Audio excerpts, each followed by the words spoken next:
Emakume langile batek Enkarterriko mankomunitateari 6. epaiketa irabazi dio 2 urtetan. Lanean jasandako jazarpena dela eta.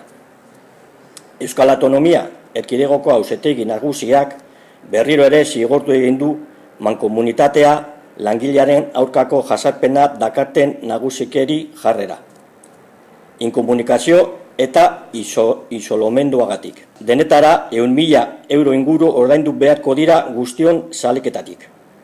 6 sententzia egon diran arren, bai 6, langileak oraindik Esperantza Abejo idazkari kontu hartzaile eta Ester Lasa mankomunitateko presidentearengatik eta Saiako EAJaren zinegotzia jazarpena pairatzen du lanean. Kasu bereziki larria da, langilea amatasun bajatatik lanera itzuli ondoren gertatzen hasten delako.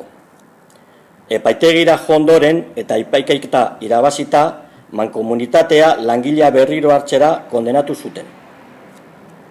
Halere, epai honek ez zuen mankomunitateko arduradunen Ruben Edesa mankomunitateko presidentea PNV-ren Karrantzako zinegotzi ohia eta Esperantza Abejo idazkari kontu hartzailea langileongaren kudeaketaren ardunaduraren jarrera aldatu.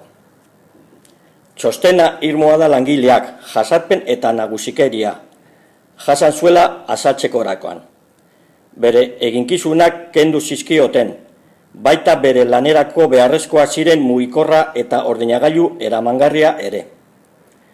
Bezeroak hartatxetagatik herrieta egiten zioten eta bere gainetik zeuden kartuengatik tratu despota eta mespretxuzkoa jasaten zuten. Langileei gure elkartasuna adierazi nahi diegu, jasandako tratu iraingarri, etengabeko tratu txarrengatik, sufritzen ari diren ondorio psikologikoengatik eta mankomunitateko ordezkari tekniko eta politikoengatik sufritu duten pasibotasunagatik. Guzti honen ondorioz, enpleguan milioitako diru laguntzan galdu dira, batez ere larria eskualdeak duen langabezi tasa kontutan hartzen baldin badugu.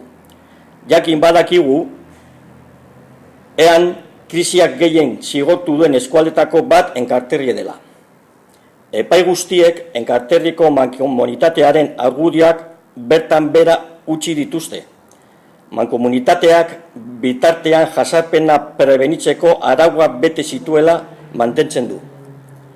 Halere, azken epai honen aurkako errekurtsoa berriro ezarriko dutela iragarri dute, kasu honetan epaitegi gorenaren aurrean.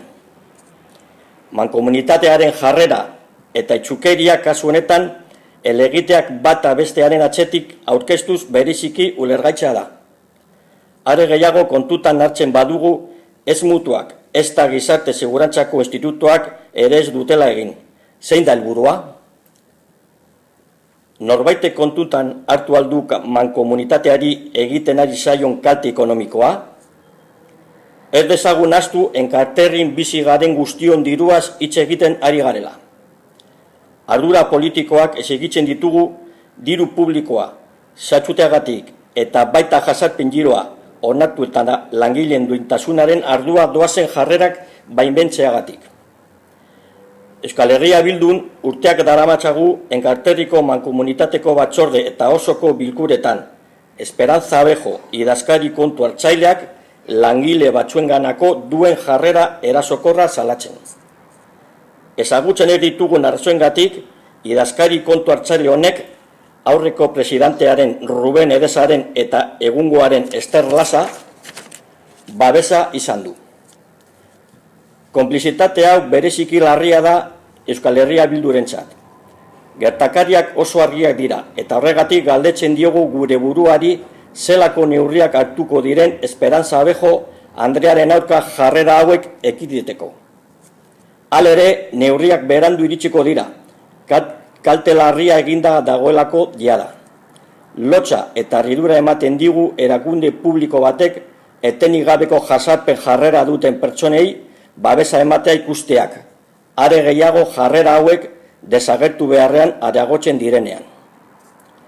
Langilenganako jazarpenarekin amaitza egitzen dugu.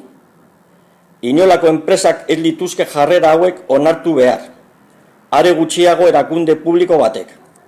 langileen eskubideen lauka atentatzen ari da. Guzti horrengatik, Enkarterriko mankomunitatearen irailaren 19ko ohiko batzarrean egungo presidentearen Ester Lasa EAJ PNV-koa dimisioa eskatzen dugu eta era berean egoera hau fiskaltzeari jakinaraztea aztertuko dugula iragartzen